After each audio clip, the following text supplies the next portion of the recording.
పూజిస్తారో ఆ దేవుని స్థాన స్వరూప స్వభావాలను చక్కగా నెరిగితే వారు పూజించేటందుకు ఫలం సిద్ధిస్తుంది.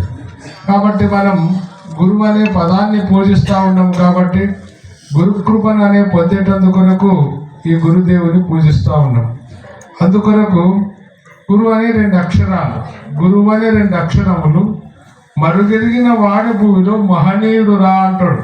గురువు అనే 2 అక్షరములు మరుగెరిగిన వాడు మహనీయుడు అంటే గొప్పవాడు. కాబట్టి అందులో ఏమున్నది, ఎక్కడున్నాడు గురువు అనేటటువంటి దానికి అధ్యక్షుల వారు అనేక కోణాల నుంచి మనకు తెలియజేశారు. అంటే ఎక్కడున్నాడు ఆయన? గురవే సర్వలోకానాం విషజే భవరోగీనాం నిధయే సర్వ విద్యానాం దక్షిణామూర్తయే నమః అని మనకు ఆ గురు దక్షిణామూర్తిని వర్ణిస్తూ ఉన్నది. గురవే సర్వలోకానాం అని ఎక్కడో ఉండదని దానికి చెప్పారు. కాబట్టి సర్వలోకానం ఎన్ని లోకాలు ఉన్నాయో అన్ని లోకాల లోపల గురువే ఉన్నాడు. అది ఎట్లా ఉన్నాడు అన్ని లోకాల లోపల అనేటటువంటి దానికి, అది లోకాలంటే ఏంటివి? సృష్టి చేయడము, పోషించడము, లయం చేయడం. లోకాలంటే ఏవో కావు. ఇవన్నీ మనకు ఏది సృష్టి ఎవరు చేస్తూ ఉన్నారు, ఎవరు పోషిస్తూ ఉన్నారు, ఎవరు లయం చేస్తూ ఉన్నారు, ఎవరి ద్వారా ఇవి జరుగుతూ ఉన్నాయి. కాబట్టి చెప్తున్నాడు ఆయన ఏది?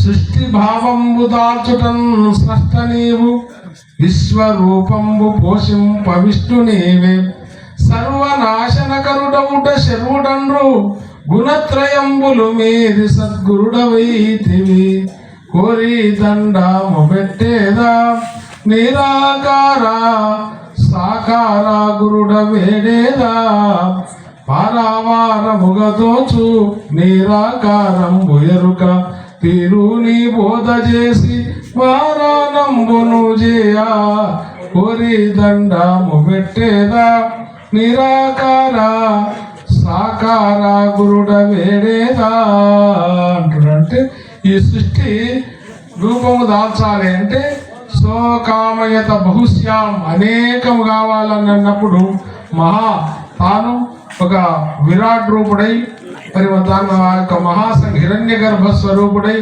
మహాసంకల్పం చేసి ఇవన్నీ ఎన్ని ప్రాణికోట్లు ఉంటాయో బ్రహ్మ రూపకంగా సృష్టి చేసినటువంటి వాడు గురువు. మరి సృష్టి చేసిన తర్వాత ఆ సృష్టిని ఎవరు పోషిస్తూ ఉండరు అంటే తాను విష్ణు రూపకంగా వ్యాపకం విష్ణు అన్ని శరీరాల లోపల పోషణకర్త అయినటువంటి విష్ణు. మరి పోషణ అయిన తర్వాత ఏమి అంటే లయకర్త రూపకంగా ఆ శివుని రూపకంగా త్రిమూర్తి ఆత్మక స్వరూపుడు. ఈ గుణములుగా గుణత్రయములకు అతీతంగా ఉండేటప్పుడు గురువు అని, మరి ఆ గుణరూపంగా ధరించినప్పుడు తనలో ఉండేటటువంటి అకార ఉకార మకారములనే 3 మాతృకల చేత ఈ యొక్క అకారము బ్రహ్మాని, ఉకారం విష్ణు అని, మకారం శివుడని సృష్టి స్థితి లయకర్తలకు స్వరూపకంగా ఉండేటటువంటిది గురువు. కాబట్టి సాకార నిరాకార గురుడ వేడేదా అంటే గుణత్రయములు మీరి ఉన్నప్పుడు గురువు అనే శబ్దము, ఈ సృష్టి చేసినప్పుడు దానికి రూపాల సంకల్పం. కాబట్టి ఆ యొక్క క్రియలు చేసినప్పుడు గురు బ్రహ్మ విష్ణు.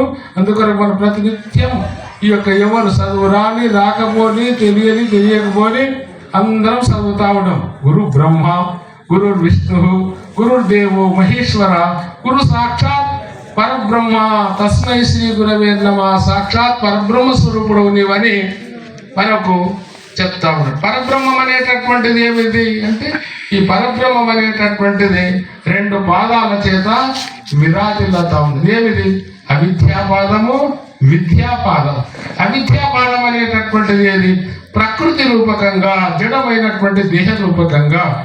విద్యాపాదం అనేటటువంటిది ఈ జడమైనటువంటి దేహాలను పోషించేటటువంటి దానికి ఆధారంగా ఉండి సర్వేంద్రియాలను వాటి స్థానంలో శక్తిని కలిగించి ఆ ఇంద్రియాలకు ఏ ఇంద్రియాలు ఏం పనిచేయాలో ఆ ఇంద్రియాలకు పనిచేసేటటువంటి శక్తి ఇస్తూ ఉంటుంది. కాబట్టి ఇది 2 రూపములుగా తన సంకల్పం చేసుకొని ఎట్లా 2 రూపములుగా తాను ఉన్నది అనేటటువంటి దానికి మనకు చాలా ఉపమానాలు ఏది మృత్పుండమేకో బహుభాండవాని, సువర్ణమేకో బహుభూషణాన్ని, గోక్షితమేకో బహుదేనువాని. అంటే మన్ను అయితే ఒకటే కానీ కుండలు అనేకమైనట్లు, మరి బంగారం ఒక్కటే శృంగారమైనటువంటి సొమ్ములైనట్లు, మరి గోవులు అనేక రకంగా ఉన్నప్పటికీ పాలు ఎట్లా ఒకటి, ఆ యొక్క గురు సృష్టి అంతా కూడా ఆ యొక్క గురు స్వరూపమే.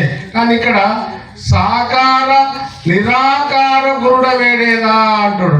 మరి నిరాకార గురువుగా ఉంటే మనకు ఏం చెప్పలేడు నిరాకార గురుడు. ఎవరు?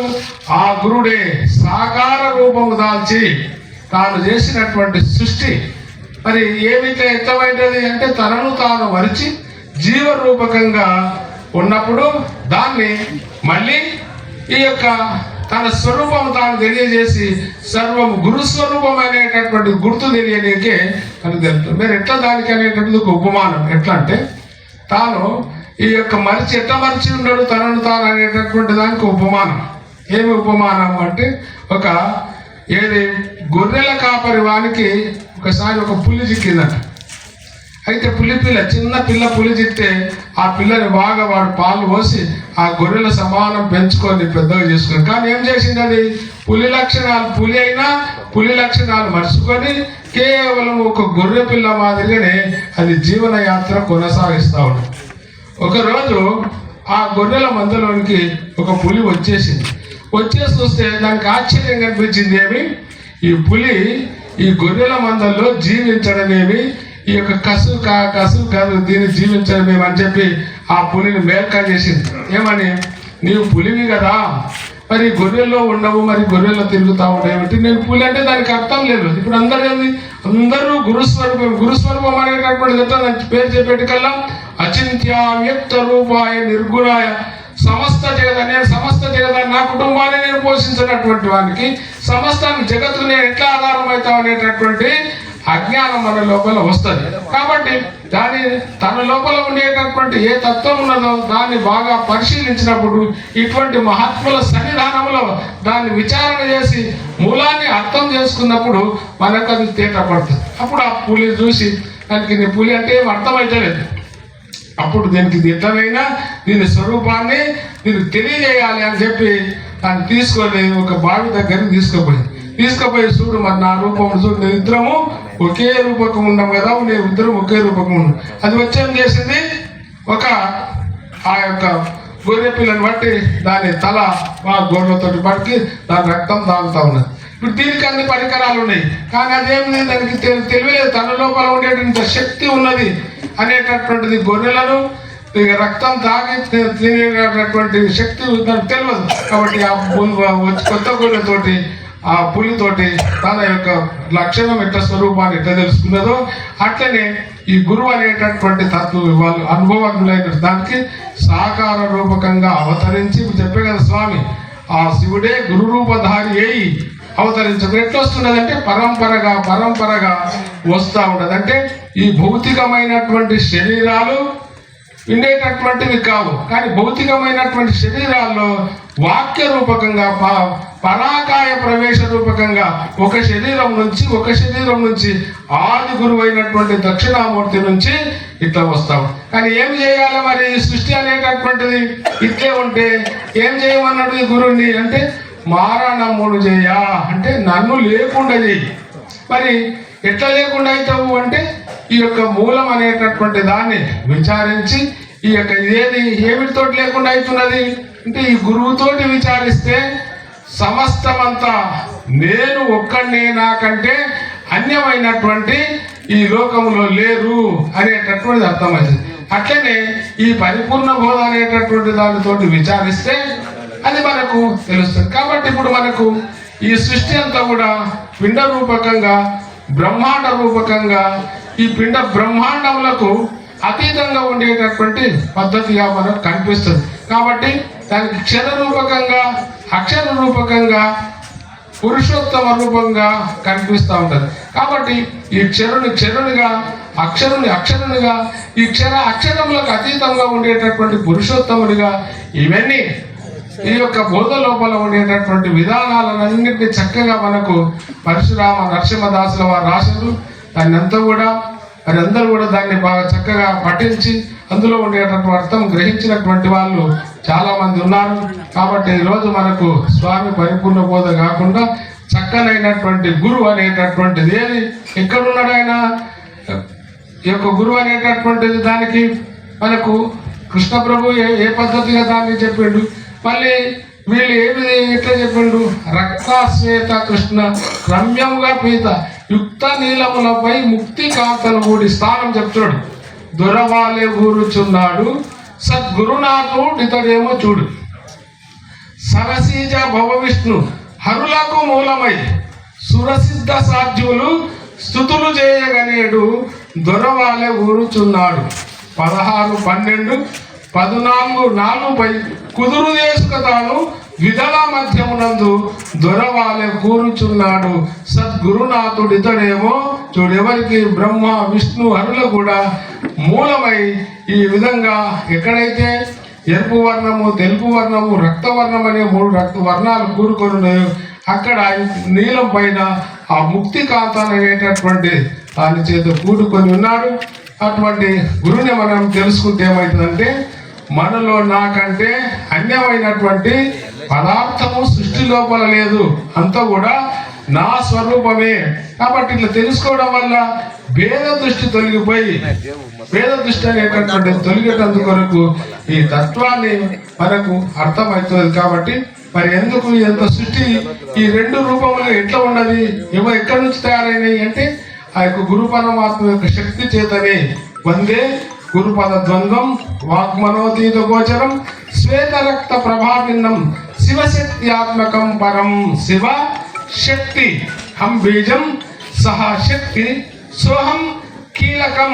బీజం అనేటటువంటిది శక్తి అనేటటువంటిది 2 రూపములుగా ఉన్నాయి.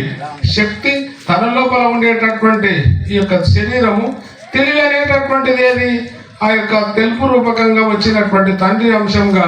అందుకొరకు సృష్టి అంతా కూడా ఎవరు అంటే మాతాచ పార్వతీదేవి, పితాదేవో మహేశ్వర, బాంధవ శివభక్తస్య స్వదేశో భువనత్రయం 3 లోకాలు ఉన్నటువంటి వాళ్ళు కూడా అర్ధనారీశ్వరులు. అంత సృష్టి అంతా అర్ధనారీశ్వరులు, ఎక్కడో అక్కడ కాదని చిత్రాలు. ఆ చిత్రాలు తన లోపల ఉండేటటువంటి దాన్ని అర్థం చేసుకునేకి ఉపాసకానాం హితార్థాయ బ్రహ్మను రూపకల్పన రూపాలు కల్పన చేశారు. కానీ ఆ కల్పనను మన లోపల ఉండేటటువంటిది మేను మా జనని, మేనుకు జనకుడు నేను, మేను మా జనని ఏది శరీరం అంతా కూడా నా తల్లి. కాబట్టి మేను ముట్టించినటువంటి వాడిని నా జనకుడు. కాబట్టి మేను ఒకటి దేనందున సంచరింతుము దాన్ని పరిపూర్ణ మనసు దలిచెదనయ్యా అని శిష్యుడు గురుమూర్తి గురువు గారికి విజ్ఞాపన చేసిండు. అంటే దాంతో చెప్పుకున్నాడు. కాబట్టి మనం కూడా ఏ పదం ఉంటే ఆ పదములో ఉండేటటువంటి మనం తెలిసినంత వరకు దాన్ని అర్థం చేసుకొని పెద్దల ముందు చెప్తే ఇంకా దాన్ని వాళ్ళు విచారించి ఇంకా దాన్ని చెప్పవలసినటువంటి ఏ ఉపమానాలు ఉపమేయాలు ఇవన్నీ మనం కొత్తగా రావాల్సినటువంటిది లేదు. పూర్వీకులైనటువంటి మన పెద్దలు బాగా కృషి చేసి అనేక వేద ఉపనిషత్తులో ఉండేటటువంటి సారాన్ని ఏది గురువైంది ఏది లఘువైంది. కాబట్టి లఘువులో ఉండే మమకారం ఉంటే మనకి ఏమవుతుంది? లఘు ఫలం అవుతుంది. గురువు అనేటటువంటి దాన్ని తెలుసుకుంటే పెద్ద ఫలం అవుతుంది. కాబట్టి ఇటువంటి ఫలాన్ని ఉద్దేశించి మరి మాకు అవకాశం ఇచ్చిన అధ్యక్షుల వారికి మీ అందరికీ కూడా నమస్కరిస్తూ సెలవు తీసుకుంటాం. జై సద్గురు బ్రహ్మ మహారాజుకి జై.